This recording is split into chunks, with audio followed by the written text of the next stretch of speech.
On January 28, 2022, Pesce and Aguiló had a climbing experience that they would never forget. The two men had found a new route up to the Cerro Torre mountain range in Argentina, and the climb seemed like many others that Pesce had completed before. However, as they descended, the rock began to shake, and an avalanche of ice, snow, and rocks was unleashed on them by Mother Nature. In a moment of confusion, their lives were suddenly turned upside down by a tragic turn of events involving guilt, pain, and despair. This is the story of the 2022 Cerro Torre disaster. The Cerro Torre is a beautiful mountain range in Argentina that is notorious for its difficulty in climbing. Even though it is hard to climb, many people have tried with varying degrees of success. Pesce, an Italian alpinist who was considered one of the greatest climbers in the world, believed that he had found a different route up to the mountain that would be easier and faster. He and his friend Aguiló intended to begin on the east and end on the north. While they knew the climb would not be easy, they were confident in their abilities, as Pesce had successfully climbed difficult routes in the Alps, the Himalayas, and Patagonia. Pesce had a history of climbing hard routes, such as the 1100-meter Directa de Elemite route on Mont Blanc in 2015, the 1100-meter Rolling Stones route on Mont Blanc in 2016, and the 1300-meter Impossible Star route on the Bugyal Mountain in the Indian Himalayas in 2019. In 2019, he also climbed the 950-meter Psycho Vertical Challenge route on the south face of Torre Eiger. Despite Cerro Torre's challenges, Pesce believed that the new route he had discovered would be difficult but not impossible to climb, and that he and Aguiló could reach the summit in a matter of hours. On January 26, 2022, the two men set off on their dangerous but exciting climb on the infamous Cerro Torre, a mountain known for its intimidating height and unpredictable weather. The beautiful and isolated landscape on the mountain range made it the perfect setting for close friends who had been on many adventures together in the past. The two friends were excited to embark on their climb using top-quality gear such as rock canes, padded coats, gloves, socks, and climbing boots. Even though the climb was hard and the weather wasn't great, they were determined to reach the top. Pesce, who was older, took the lead and climbed with amazing speed and skill, which impressed Aguiló. Although they believed they had chosen one of the safest routes to the top, there was still a small fear in the back of their minds that the weather could turn and they could be thrown off the rock. After they reached a height of around 2,743.2 meters, they stopped for a rest.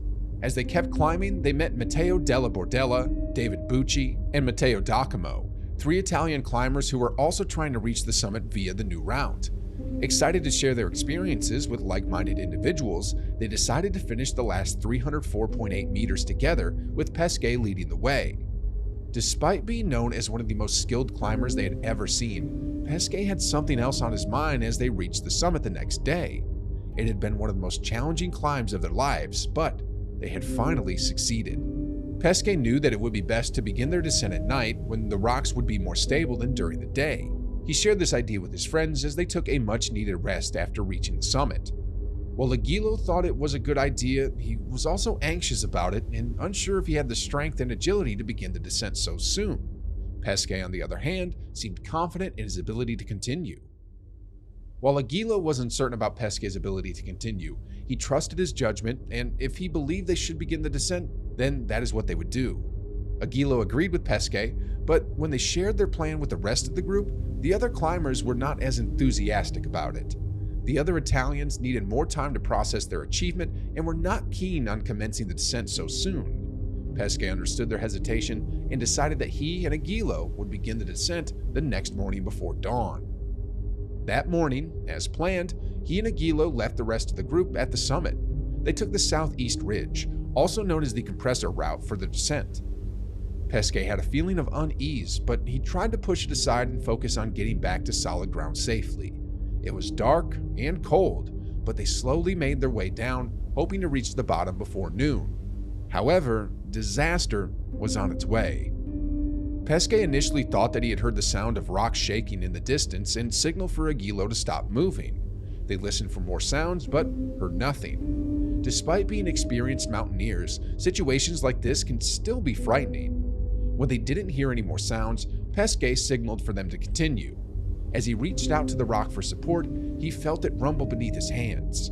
He realized what was about to happen and looked up just in time to see an ice mushroom break loose and send a cascade of rocks, snow, and ice towards them. They had nowhere to go and could only brace themselves and protect their faces with their hands as the avalanche descended upon them. Both men were seriously injured in the avalanche and were separated from each other. Aguiló could not see Pesce. He was severely injured and needed medical attention. He tried to move but realized he needed help himself. If they don't get out of there soon, his condition may worsen. Pesce, on the other side of the rock, was covered by the avalanche and more severely injured.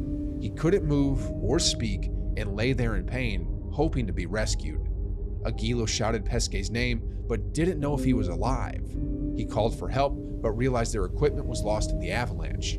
He used his headlamp to signal for help, and fortunately, it was spotted by someone on the mountain. The person called the rescue team, which responded immediately.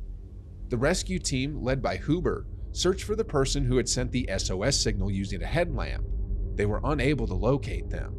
On Friday at 5 p.m., Della Bordella's team, which Pesce and Aguiló had met on the way up to the summit, finally finished their descent down the southeast ridge and met the rest of the rescue team at the base of the wall.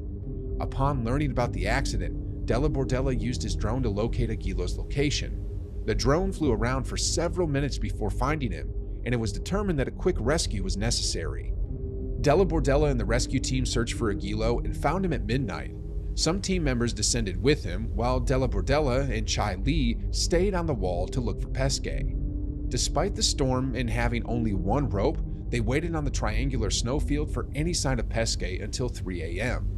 The wind was strong and the temperature dropped, which made Della Bordella hallucinate because she was so tired. They also started to descend, and Aguiló was taken to the hospital by helicopter, while rescue attempts for Pesce were unsuccessful due to the storm. After 11 hours, they were able to locate Pesce's body using a drone near the accident site. Pesce had fallen 50 meters from the platform where he had spent the night due to a lack of proper protection. He died from the cold and pain. The sad news of his death quickly spread, but it brought some comfort to know that he passed away as the fearless and accomplished climber that he truly was, a true legend in every aspect. Are you ready to be transported to new worlds and embark on more unforgettable adventures? Then subscribe to our channel.